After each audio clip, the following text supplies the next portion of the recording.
Hello guys, Rafsan শুরবেন আজকে video super interesting because আজকে ভিডিওতে আমাকে অনুমোদনহীন এনার্জি ড্রিঙ্কস বিক্রি করায় খাদ্য আদালতের দেয়া গ্রেফতারি পরোয়ানার বিষয়ে আগাম জামিন পেয়েছেন রাফসান দা ছোট ভাই নামে পরিচিত কন্টেন্ট ক্রিয়েটর ইফতেখার রাফসান। শুনানি শেষে বুধবার বিচারপতি আবু তাহের মোহাম্মদ সাইফুর রহমান ও বিচারপতি মোহাম্মদ বশিরুল্লাহর হাইকোর্ট বেঞ্চ এ আদেশ দেন। গেল বছর ৭ ডিসেম্বর ব্লু ড্রিঙ্কস নামে একটি পানীয় বাজারে আনেন আলোচিত ইউটিউবার রাফসান। অনুমোদন ছাড়াই ব্লু ড্রিঙ্কস বাজারজাতের অভিযোগে মামলা হয়েছিল তার বিরুদ্ধে।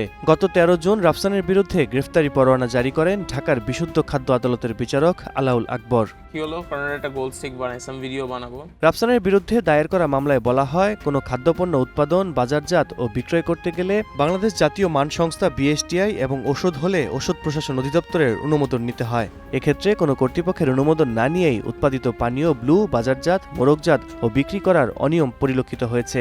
এটি জনস্বাস্থ্যের জন্য মারাত্মক হুমকি।